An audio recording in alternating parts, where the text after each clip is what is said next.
You're going to look at upper crust syndrome to understand the mechanics and the tendency and that interplay between shoulder, upper back, cervical spine in more detail. Upper crust is basically when you look from the side, like just now, and you add across, you see that, there's muscular structure at the back top, and there's muscular structure at the bottom front. Now, these lines at the top back muscles and the front bottom muscle, in other words, the next occipital muscles, neck extensors, and the pecs, pectoralis minor and minor, very interesting key structure to be aware of, that tends to shorten. So it's just a given tendency rate. And it is exactly the reverse muscle. So the top fronts, the deep neck flexors, here they are, and the back bottom muscles that tend to weaken. In other words, as my back of the neck shortens, so it goes into that tendency, we have the front of the throat, also the deep neck flexors weakening. So no longer can they hold the head optimally in place. And what we also have weakening is here, back bottom muscles, the muscles around the shoulder blade that basically to the opposite of taking us upright, which we refer to as rhomboids, to structure the muscles that go diagonal between the shoulder blades to the vertebrae. Rhomboid major and minor are just rhomboids, the ones that move your shoulder blades together and that are direct antagonists to serratus anterior or pecs, whatever pulls you forward. They are the ones taking us upright together with the erector spinae, of course, the muscle alongside the spine that jump up, that recruit and awaken the moment we simply lengthen our spine and find this inner body lift feeling.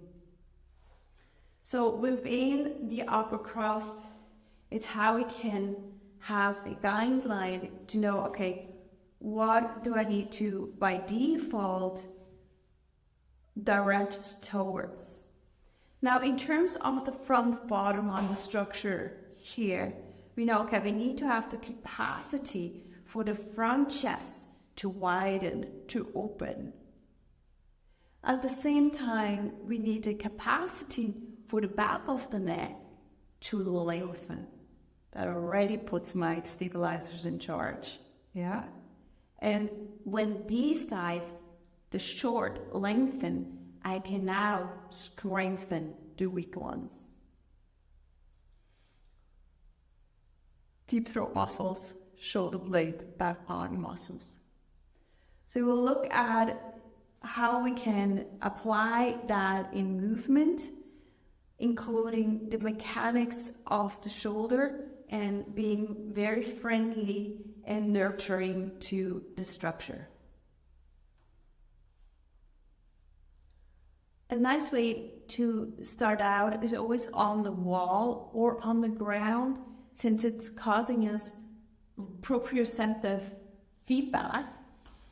So for now, I'm using the wall. I'm going to take my feet about 2 feet away from the wall, feet hip width apart, place my sacrum, place the upper arm. And now let's simply check turning the arms outward. Can my head move back to the wall? And if you're locked in the upper crust syndrome, as we refer to, you won't be able to get the back of the neck, head onto the wall. So in my case, I do have the mobility in the short neck extensors and the front chest to access that without losing the integrity of the deeper transverse Uddiyana Bandha here. That will be kind of the neutral posture. We want to be sure to have the capacity to enter before, as an example, turning a person upside down. If you turn a person upside down on a headstand with weight on their heads, and they don't have the capacity to actually position their cervical spine into joint congruency, you could really damage. It would be like carrying your body weight here on top of the head, causing a big jam on your cervical structures and their small vertebrae. It's like turning a Christmas tree upside down. However, if the head has the capacity to move over the base of the pelvis, and that can be held in stability, there should be no reason to not bring weight on their head. However, this is the basic form that needs to be there.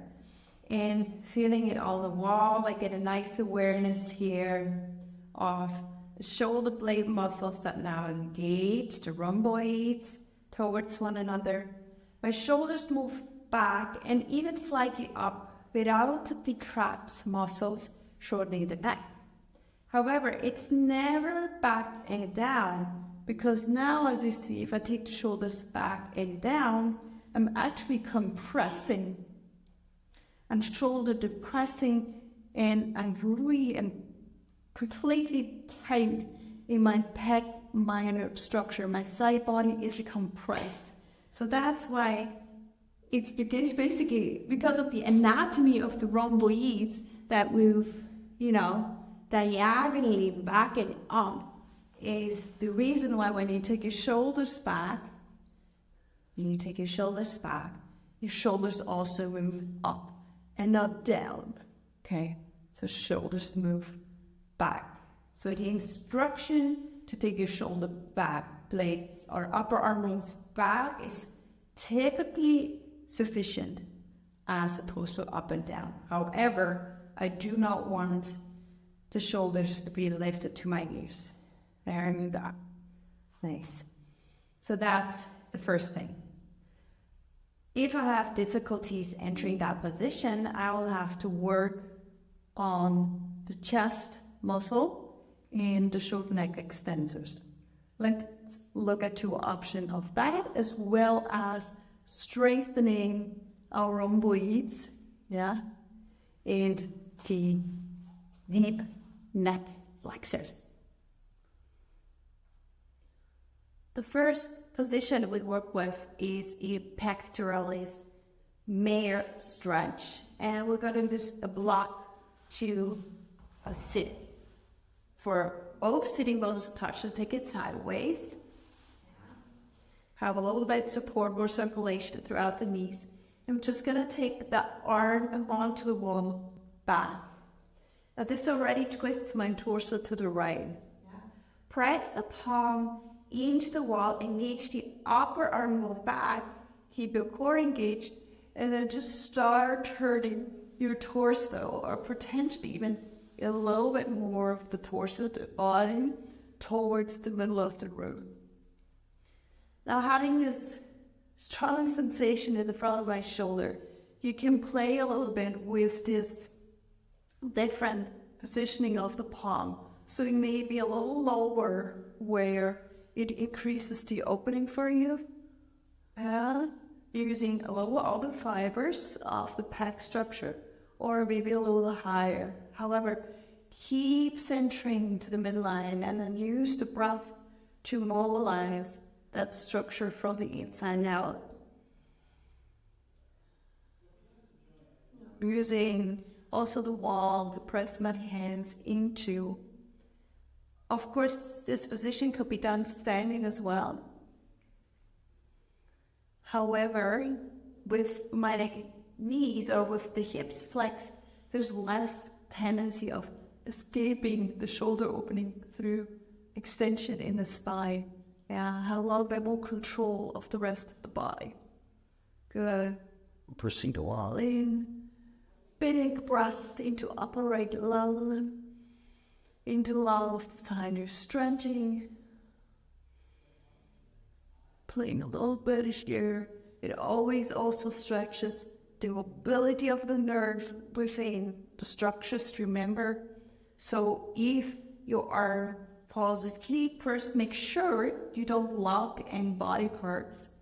And if you have assured that and it falls asleep, it's okay to just come out.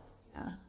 The nerves are sensitive structures. They need extreme amounts of oxygen, and if they compress through structures or not such gliding elastic structures around them, they're gonna complain quickly. A second sign, so arm move back. So there is an engagement. I'm not hanging passively in there. There's really a sensation of lengthening, and I'm twisting the body to the midline and take my pelvis with me a little bit, and even use that hand to resist a little bit of the core. And then continue to active lengthen here. Now the hip position, by default, it tends to go here. So just bring it to the best of your awareness, right above the center of your pelvis. Beautiful. Use the breath. Every time you inhale, you may notice there's an increase of the stretching sensation. Just check here. Oh, it's really right here for me.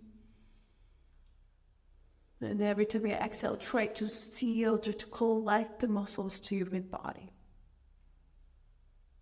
Because that would be one option to target the opening of the front body in a static stretch. It's never really static because you're breathing and working with the breath, but you're not moving the body much.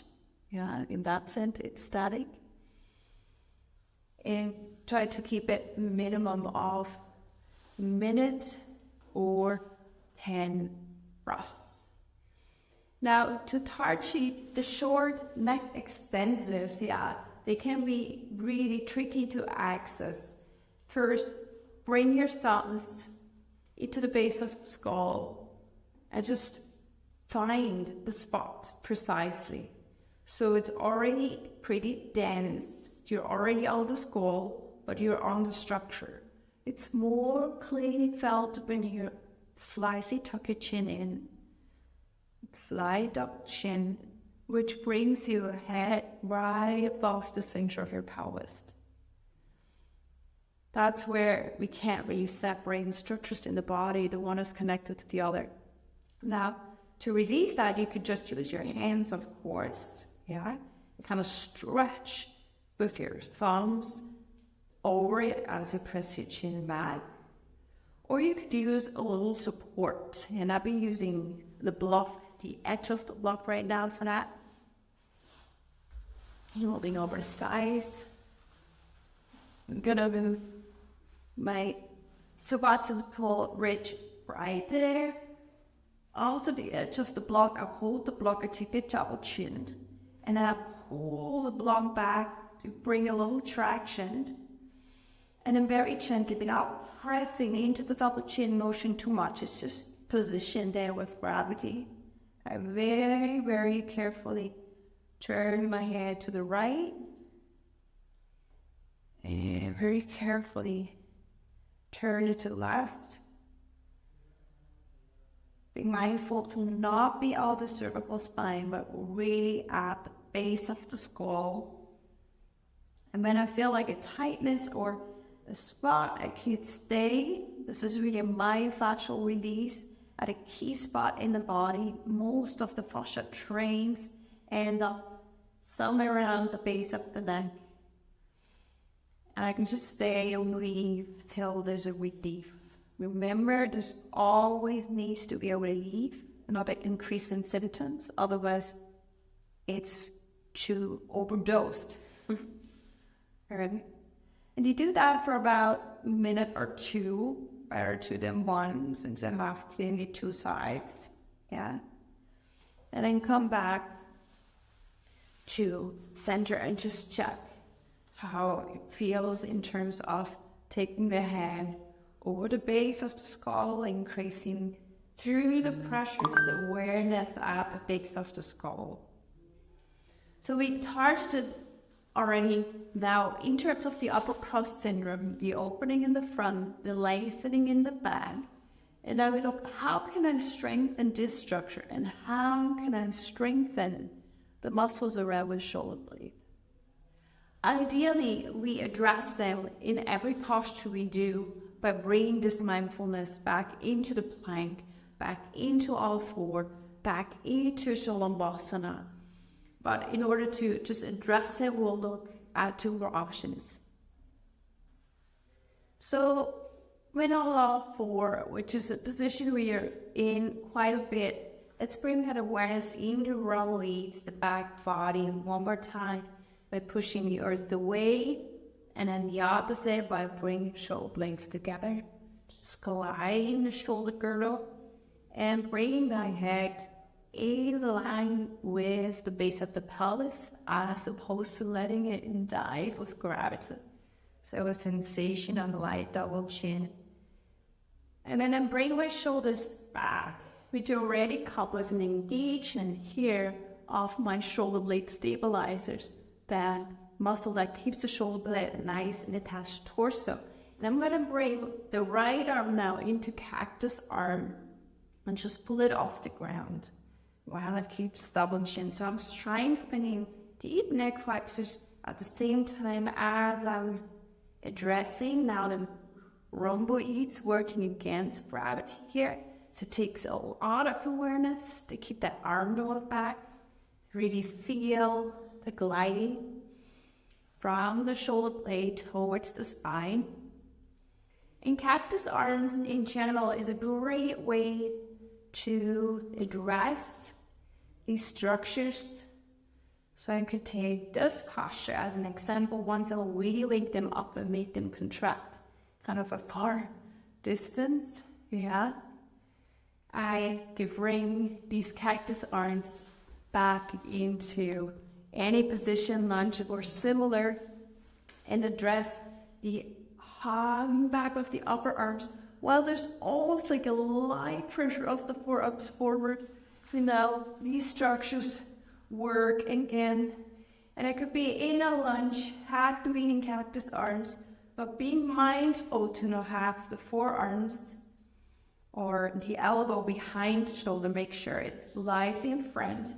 And then you can work with arm extension, which is cactus arms leading into back bending, mobilizing, but there's a weakness in the structures between shoulder blade and spine, and the head is above the pelvis. I'm holding resistance, like I'm pushing someone forward to my forearms, to my palms, as I move the arm bones.